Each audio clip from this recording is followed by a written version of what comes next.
gênant. Tu sais, j'ai pas une pote à côté pour rigoler, pour dire t'es trop marrant. Oh là là, punaise, je sens que ça va être hyper compliqué. Je suis jamais claire comme Nana en fait. Je suis la nana la moins claire au monde, la moins explicite. Putain, le salut tout le monde, ça va être hyper compliqué. Je suis charmante. Salut tout le monde, c'est moi, c'est Juliette. Aujourd'hui je reviens dans une vidéo solo.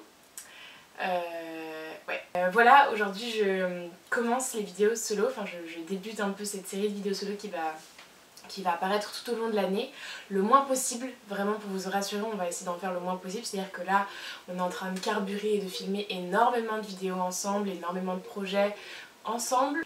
Je pense que vous l'avez vu dans le titre, la vidéo s'appelle les minutes ciné.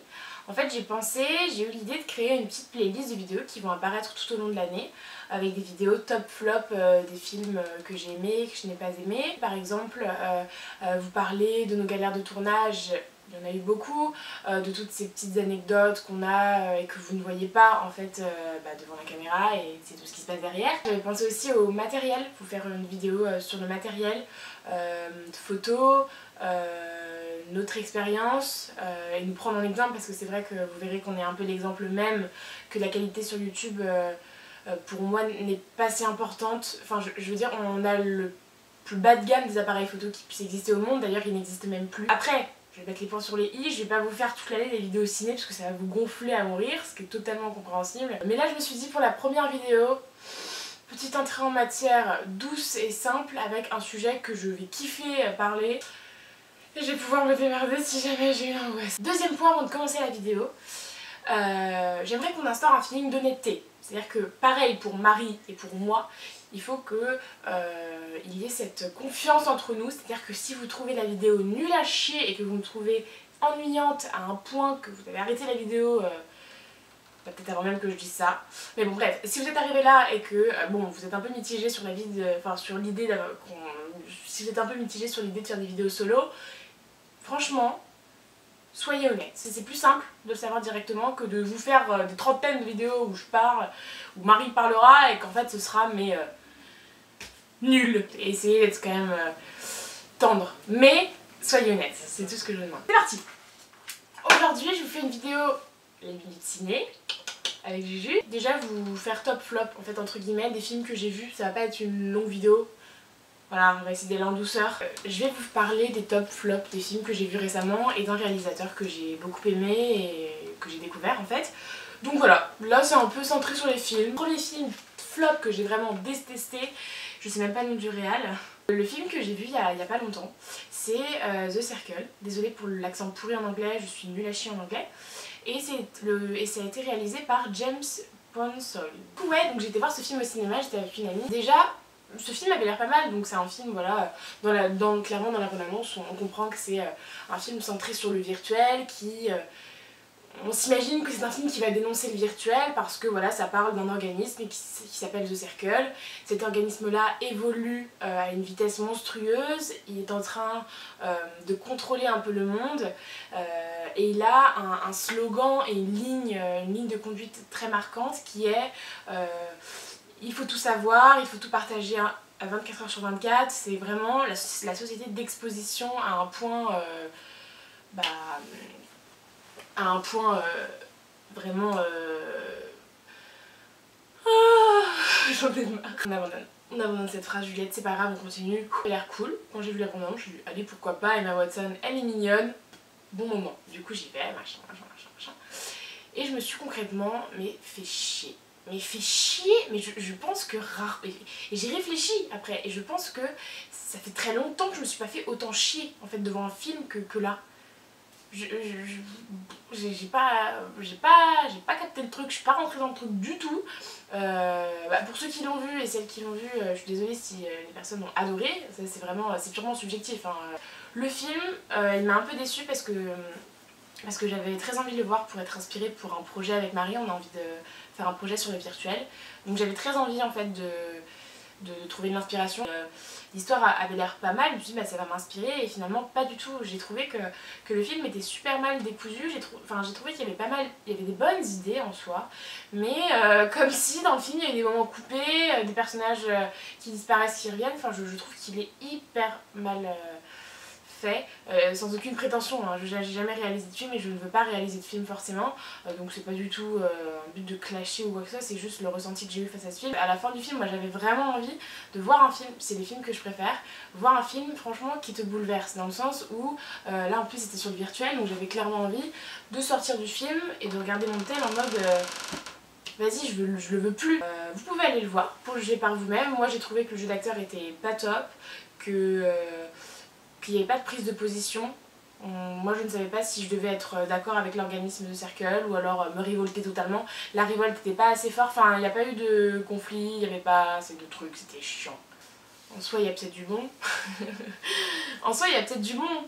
Emma Watson est jolie, mais ouais. Alors ensuite je vais vous parler d'un réalisateur que j'ai découvert cette année qui s'appelle Gaspard Noé. J'ai été amenée à le découvrir par un de ses films qui s'appelle Irréversible. Le premier film en fait que j'ai vu de Gaspard Noé. Et j'ai profondément été sous le choc de ce film la première fois. Première fois que je l'ai vu, je me cachais les yeux à des moments. En sortant et en rentrant chez moi, j'arrêtais pas d'y penser. Et toute la semaine j'y ai pensé, tous les jours j'essayais de me refaire le film, j'avais envie de le revoir, mais il est violent, c'est un film violent, je vais vous expliquer par la suite. Et je l'ai revu une deuxième fois et là j'ai trop kiffé.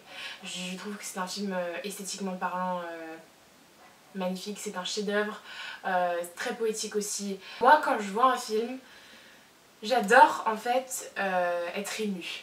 Je suis une fan des émotions, je suis passionnée des émotions, des sentiments, de ce que je peux ressentir face à un film. J'aime beaucoup pleurer devant un film, j'aime beaucoup les films tristes, c'est pour ça. J'adore les émotions.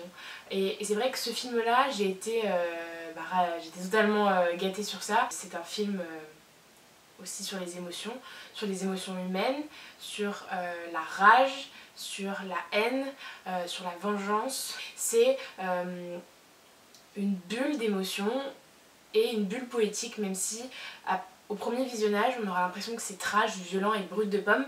Ce film est génial. C'est un film réaliste, d'homme à homme, avec clairement un putain de génie. J'oblige personne à le voir parce que c'est très violent, concrètement c'est très violent, moi il m'a beaucoup bouleversée, ça m'a touchée, mais moi j'aime bien ça, mais ça m'a quand même atteint, mais il est génial. Donc ensuite après avoir vu Irréversible, je me suis dit pourquoi pas s'intéresser aux autres films de ce monsieur Gaspard Noé. Du coup j'ai vu Enter the Void, un autre film de Gaspard Noé, et ce film là pareil, j'ai surkiffé. Donc après j'en ai vu un troisième, un quatrième, un cinquième.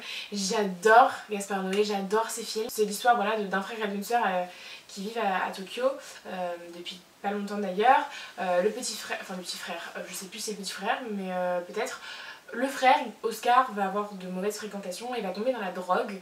Il va finir par mourir. Je vous dis pas la situation et le contexte de sa mort, parce que faut le voir, c'est le film, il va pas vous spoiler non plus. Il y a un film après la mort, c'est-à-dire qu'on va regarder le film à travers l'esprit d'Oscar, qui plane au-dessus de sa sœur, au-dessus de la vie de sa sœur, au-dessus du monde, et c'est génial. Je trouve que les plans, les cadrages, c'est tout ce que j'aime, c'est à la fois choc mais à la fois hyper poétique. Et moi j'aime trop dans un film, regarder un film, le regarder une deuxième fois et essayer de décoder tous les codes. Enfin, décoder tous les codes. C'est-à-dire en gros, j'essaye de tout décortiquer et de trouver des métaphores de pourquoi il a fait ça et je me fais tout un petit monde hyper chelou à côté du film en fait. Je parlerai de ouf si vous me montrez des films comme ça. Bref, je vais vous parler d'un film, ouais, aussi un top en fait, c'est un film que j'ai trop kiffé aussi. Dans les covoites, les personnes que je rencontrais, on en a parlé de ce film. C'est Shutter Island, un film de Martin Scorsese. Je l'ai vu il y a pas longtemps, donc je l'ai vu quand même assez tardivement. Mais j'adore les films en fait quand dans le film on sait pas. On sait pas si c'est ça ou ça, et à chaque fois il y a comme un effet de comment dire, j'ai l'impression en fait d'être une balle en fait, ou un ballon, et à chaque fois je change de camp et je me fais trimballer à gauche, à droite, à gauche, à droite. Et c'est ça dans Shutter Island, c'est l'histoire d'un enquêteur un inspecteur qui va enquêter pour une histoire criminelle, une évasion dans un asile psychiatrique sur une île. Je vais pas en dire plus, il se passe mais tellement de choses et c'est génial.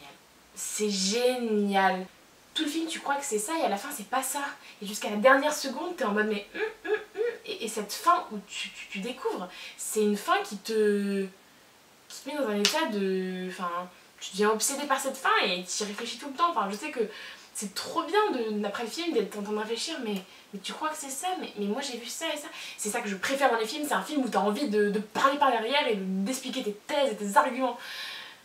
En plus, faut pas se gâcher, il y a Leonardo DiCaprio. Donc voilà, je vous ai tout dit. Je vous ai parlé voilà, d'un film de Circle qui était, que j'ai pas kiffé, mais quand même on reste sur un poids positif avec Gaspard Noé et Leonardo DiCaprio dans Shutter Island. J'ai l'impression d'avoir parlé de 1000 ans. J'espère que ça vous a fait kiffer, j'espère que vous avez envie de voir cette petite série de vidéos qui vont s'appeler les minutes ciné. Je me dis que ça peut être cool et que ça peut vous intéresser, parce que le cinéma, tout le monde aime le cinéma, tout le monde aime regarder des films, c'est génial. Je vous fais de gros bisous et moi je vous retrouve avec Marie pour la réponse de notre Ask dans 2 semaines. Salut!